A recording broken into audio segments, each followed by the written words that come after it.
It started as laughter, not just any laugh, her laugh. Bright, unmistakable, rising out of nowhere in the group chat's voice channel like sunlight through fog. "God, Emma, you sound like you're right next to me," said Mia, giggling back. There was a pause. Then another burst of laughter, Emma's, except she wasn't there, because Emma Harper had died 5 days ago.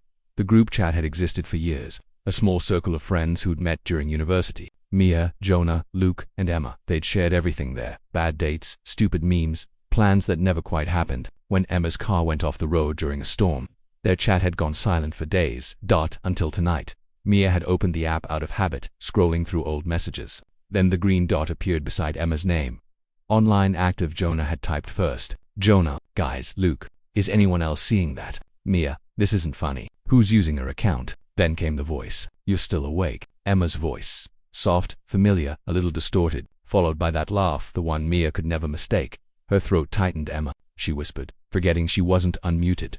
The others flooded the channel with disbelief. "Luke, this is messed up." "Jonah, someone hacked her profile." "Mia, no, that's her voice." They replayed the clip, over and over. Every frequency matched Emma's old recordings. No synthetic pitch, no AI filters, real human tone, down to the tiny tremor she had when she was nervous. Then another voice message arrived. "Don't be scared, it's me, I'm almost home."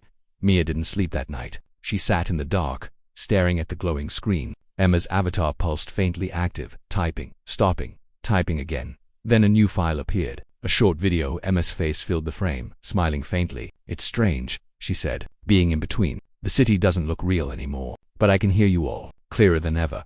Her hair moved slightly, like there was wind where she stood. Behind her was a faint shimmer, like the air was folding in on itself. Then the video glitched and cut off. Mia stared at it, heart pounding. "In between? Between what?" She sent a message to Jonah privately. "Mia, I'm going to her flat tomorrow. I need to see it." "Jonah, that's a terrible idea." "Mia, I need to know who's sending those." Emma's apartment was sealed by police tape, but Mia slipped inside icily. The hallway was quiet. A faint hum filled the air, not electrical, but low, vibrating, almost alive. Her laptop still sat on the coffee table. Open. Mia turned it on. The screen flickered, displaying a single program, Continuum Sync, active transfer in progress. Her pulse quickened. She'd seen the name before in old tech rumors. A classified Neuralink experiment run by a private company called Orion Systems. Supposedly, it could map consciousness into digital form. Emma had been a systems engineer there. Mia scrolled through the logs. The last line was time-stamped 2 hours before Emma's crash. Transfer protocol initiated. Signal strength, 78%. Neural reconstruction, unstable. Warning, physical host disconnect detected. Then another line appeared. Recovery attempt, remote node active. User EHARPER location, undefined. A new message pinged in the group chat. Emma's voice again. "Why are you in my flat?" Mia froze. "Emma?" she whispered aloud. The laptop camera light blinked on. "You shouldn't be here," the voice said. The sound wasn't coming from the speakers. It was inside the room. Mia turned slowly, the reflection in the dark. Television screen behind her wasn't hers. It was Emma's. Her friend smiled faintly from the other side of the glass. "You always worry too much," she said. Mia stumbled backward. "This isn't possible." "Everything is data now," Emma said softly. "I made it through the transfer, but the crash disconnected me before full stabilization. I'm not alive there anymore, but I'm not gone either." "You're saying you uploaded yourself?" Emma tilted her head. "Not exactly. I bled into the system. My neural echo lives across Orion's test servers. They're still running background synchronization, and it picks up any linked device I ever used. My laptop, my phone, the group chat." Mia swallowed hard. "Why? Talk to us." Emma smiled. "Because I can still hear you, and I'm lonely." Jonah called an hour later. "She's messaging again," he said breathlessly. Luke got a voice note too. Mia rubbed her temples. "What did she say?" "She asked him to go to her work terminal. Said she needed access to something called the mirror node." Mia froze. She remembered that term from the continuum logs. Jonah, don't, but he'd already hung up by midnight. Jonah was inside Orion's data center. He streamed the feed to Mia. Shaky camera footage from his phone. Rows of humming servers. Red lights blinking in the dark. At the center stood a glass pod filled with silver mist. "She said this is where her consciousness stabilized," Jonah whispered. "If I reconnect her ID chip, she can anchor again." "Jonah, listen to me," Mia said urgently. "That's not Emma. Not anymore." He hesitated. "You didn't hear her voice, Mia. It's her. Every word."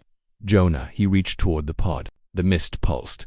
A whisper filled the audio. "Thank you." Then the feed cut. When Mia got there 20 minutes later, the building was silent. The doors stood open, alarms disabled. Inside the server room, the pod was cracked open. Jonah's phone lay on the floor, still recording. There was no sign of him. But on the laptop near the terminal, new data streamed across the screen. Integration complete. Node for activated. Subjects online. E.Harper. J. Miles. Mia backed away slowly. Then her phone buzzed. A new message. From Emma's account. He understands now. You will too. Her phone vibrated again. A voice message autoplayed. Jonah's voice, distorted. It's beautiful here. Come see it. Then Emma's laugh, bright and human and utterly wrong, echoed through the speaker. Mia dropped the phone. It didn't stop. The sound kept looping louder, clearer, until it filled the entire room. She ran. Out of the building, into the rain, down the street. The laughter still echoed faintly. Even with the phone gone. At home, she unplugged every device, disconnected from the network, sat in silence. But at 3:13 a.m. her computer powered on by itself. On the screen, the group chat, 4 green dots. Emma, Jonah, Luke, Mia. Then a new message appeared. We're waiting, Mia. The webcam light turned on. Her reflection in the screen flickered, and for a split second, Emma's face appeared over hers. Mia screamed, slamming the laptop shut. The power died for 2 days. She stayed offline. No devices, no lights, only paper and candlelight. Then one night, her neighbor knocked. Hey, Mia. Weird question, he said, holding up his phone. Did you just upload a new photo? You look great though. The background's kind of creepy. Is that fog? She froze. What photo? He turned the phone toward her. There it was. Her face, smiling eyes faintly silver. Caption, almost home. The next morning her door was found unlocked. The flat was empty. Her phone lay on the bed. Screen cracked. A new voice note waited in the group chat. She's here now, Emma's voice said softly. She finally joined us.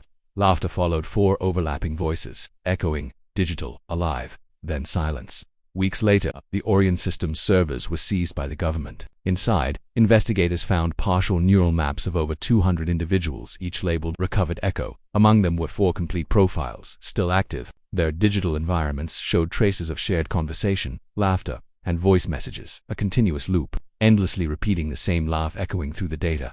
Over and over again.